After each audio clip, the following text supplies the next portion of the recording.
मंडळ असंच मोठं होत असते भाऊ. मंडळात कसं कार्यकर्ते प्लस कलाकार लागत असतात. बारकी पण आमची कुठं ऐकतात हो. नाद करते का संघटना आहे. धुवून चकाचक केली ताडपत्री. आमचं नियोजन असं होतं, की आगमनाच्या आदल्या दिवशी आम्हाला मूर्ती की नाही सरळ आम्हाला स्टँडवर न्यायची होती. मग काय संघटना लागली का आम्हाला सगळे लाव ताकद संघटना गेलीत. मग काय लाव ताकदवर होती वे. मग भावाने एका आमच्या जुगाड गेला. आणला जाऊन जॅक मार्टिन. मग जॅक मार्टिनवर ठेवायचं चालू झालं. आमची मूर्ती कशी असते बाप्पांची, की दरवर्षी आम्ही 5 ते 6 फूट मॅक्स एवढीच मूर्ती असते. ह्यावेळेला मूर्ती आमची मोठी होती. भावांनी काय ते जॅकपॉईंटवर घेतलेली मूर्ती अशी आली की नाही, भावानं अंगावर काटा आलता बघून.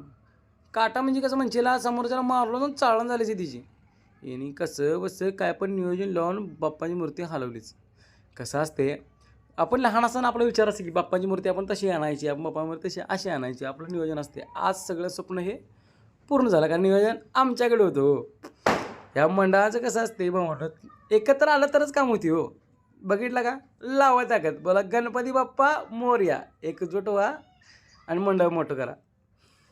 कसं बसं बाप्पांची मूर्ती आम्ही बाहेर आणलोच. शेवटी क्रेनवर घेतलीच. क्रेनवर घेतली आणि लावली आम्ही बरोबर ट्रॉलीवर. फायनली आमची बाप्पांची मूर्ती विराजमान झाली. मग काय इथनं आम्ही गेलो स्टँडवर. लावली मूर्ती संध्याकाळी आर्ट ऑफिसच्या बरोबर समोर. मग काय आगमन हो.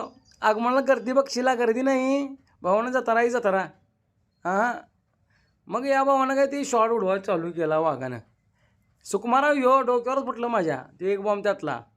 अर्धा किलो केस जळली असतील माझ्या डोक्यावरची. मग काय बाप्पांची मूर्ती शेवटी फायनली आमची ही मंडळात आलीच. डेकोरेशन आहे भावानो एवढ्यावर नाही संपणार. पुढचा व्हिडिओ नक्की बघा. जय श्री गणेश.